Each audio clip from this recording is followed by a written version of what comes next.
Perhaps you're facing something today that feels completely impossible. The diagnosis that came back with words you never wanted to hear. The relationship that seems beyond repair. The financial situation that has no visible way forward. The dream that appears permanently shattered.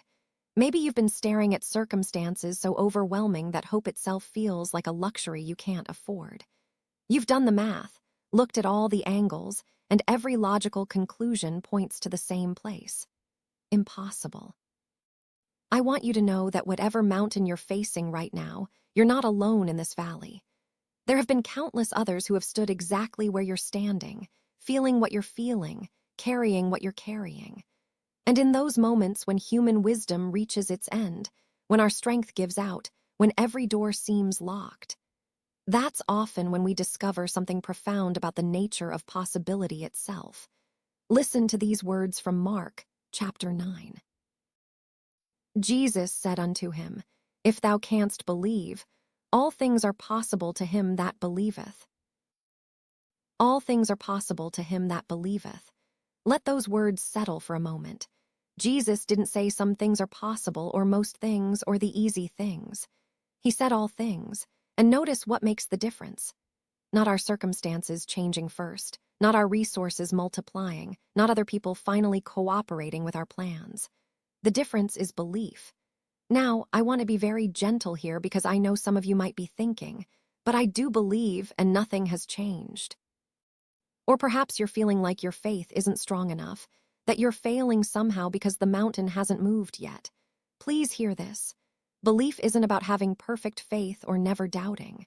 The man in this very passage cried out to Jesus, Lord, I believe, help thou mine unbelief. Even his faith was mixed with doubt, and Jesus didn't turn him away.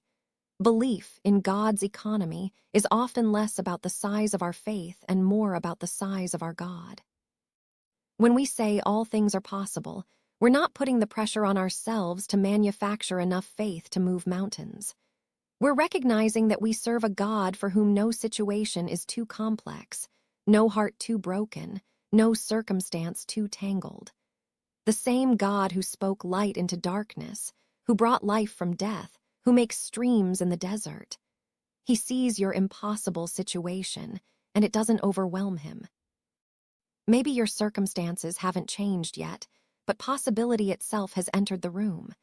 Maybe the miracle you're waiting for is still unfolding in ways you can't see.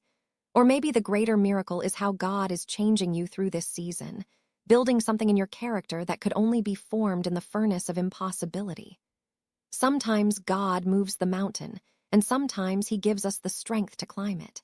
Both are miracles. Both require belief, and both are expressions of his love for you. Today, whatever impossible thing you're carrying, you don't have to carry it in your own strength.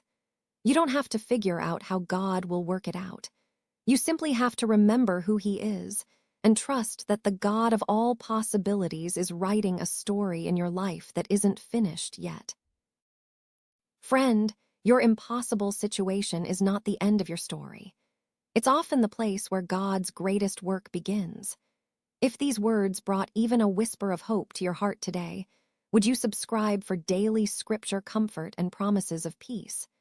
There are others walking this path of trusting God in impossible circumstances, and together we can remind each other of his faithfulness. And if you know someone who is facing their own mountain of impossibility, would you share this with them? Sometimes we need another voice to remind us that with God, all things truly are possible. Until we meet here again, may you rest in the peace that comes from knowing your God specializes in impossible things.